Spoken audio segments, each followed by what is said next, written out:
प्रभू येशू ख्रिस्ताच्या नावामध्ये पुन्हा एक बार आपणा सर्वांना सलाम. माझ्या प्रियजनांनो, आज एका सुंदरशा वचनानं मी आपल्या संगती बोलू इच्छितो. आज सकाळच्या आपणा सर्वांना हार्दिक हार्दिक शुभेच्छा. आजचं जे वचन मी आपणासाठी निवडलेलं आहे ते फिलिप्पियस पत्र याचा 4था अध्याय आणि 4थं वचन. सर्वांना माहीत असलेलं वचन.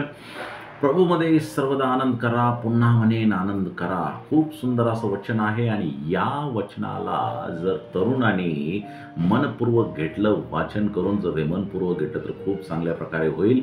प्रभूमध्ये नेहमी आनंद करा.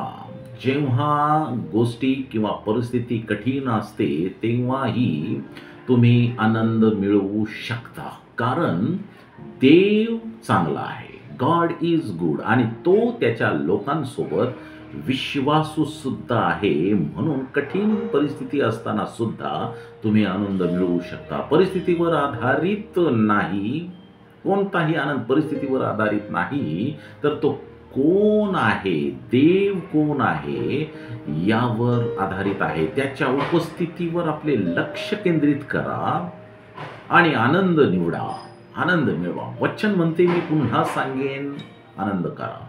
तरुणांसाठी याच्यामध्ये खूप मोठा संदेश दडलेला आहे, जो आम्ही सर्वांनी लक्षपूर्वक ऐकला पाहिजे. तुमचा आनंद तुमच्या सभोवतालच्या वातावरणात नाही, तर देवामध्ये शोधला पाहिजे. आजचा तरुण आमचा स्वतःचा आनंद आपल्या सभोवताली जे वातावरण आहे, जे काही करमणूक आहे, जे काही वाईट गोष्टी आहेत याच्यामध्ये आनंद शोधतात. परंतु प्रियजनांनो, हा आनंद काही काळासाठी थोडका आणि तोकडा असा असू शकतो. किशोरवयीन मुलांना सामाजिक दबावापासून ते भविष्यातील चिंतांपर्यंत अनेक ताणतणावांना तोंड द्यावे लागते. आमचा तरुण वाजवीपेक्षा जास्त सोशल मीडिया किंवा मालमत्तेसारख्या गोष्टींमधून तात्पुरता उत्साह प्राप्त करून घेत आहेत. तात्पुरता उत्साह, क्षणिक आनंद. परंतु फिलिप्पियस पत्र 4:4 हे वचन आपल्याला प्रभूमध्ये आनंद मिळवण्यास, सर्वकालिक सदैव आनंद मिळवण्यास प्रोत्साहन देते. कठीण काळात असताना सुद्धा आनंदाची निवड करा. आनंद ही फक्त एक भावना नाही, ही एक निवड आहे. निवड, एक अशी निवड जी नेहमी देवाचं चारित्र्य जाणून घेण्यासाठी उत्सुक असते. नेहमी, प्रत्येक क्षणी, वाईट चांगल्या वेगवेगळ्या परिस्थितीमध्ये देव काय आहे, त्याचं चरित्र काय, त्याचे गुण काय आहे हे जाणून घेण्याची उत्सुकता त्याच लोकांना असते जे लोक आनंदाची किंवा देवाची निवड करतात.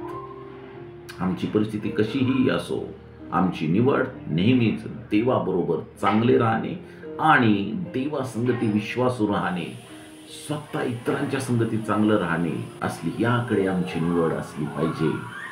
तुमच्या आनंदाला चालना देण्यासाठी कृतज्ञतेचा सराव करा. देवासाठी, देवाबद्दल कृतज्ञता.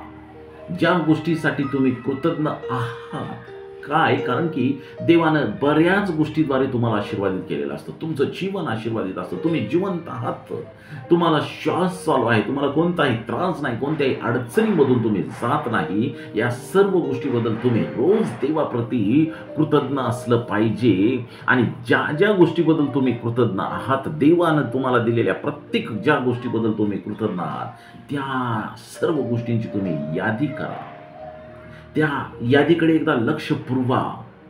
यानुसार तुम्हाला देवाच्या चांगुलपणावर लक्ष केंद्रित करण्यास आणि कठीण काळातही आनंद मिळवण्यास नक्कीच मदत होऊ शकते. आणि म्हणून प्रियजनांनो, देवाप्रती जर तुम्ही अनेक चांगल्या गोष्टींच्या बद्दल कृतज्ञ असाल, तर ज्या परिस्थितीमध्ये तुम्ही आहात, मग ती बरी आणि चांगली, दोन्ही परिस्थितीमध्ये देवानं आमच्यासाठी केलेल्या कार्याबद्दल ती आठवण करून आम्ही आनंदित राहू शकतो. देवबाप तुम्हाला सदैव आनंदित राहण्यासाठी परमेश्वर सहाय्य करो. आजच्या दिवसाच्या तुम्हा सर्वांना हार्दिक शुभेच्छा. धन्यवाद. May God bless you.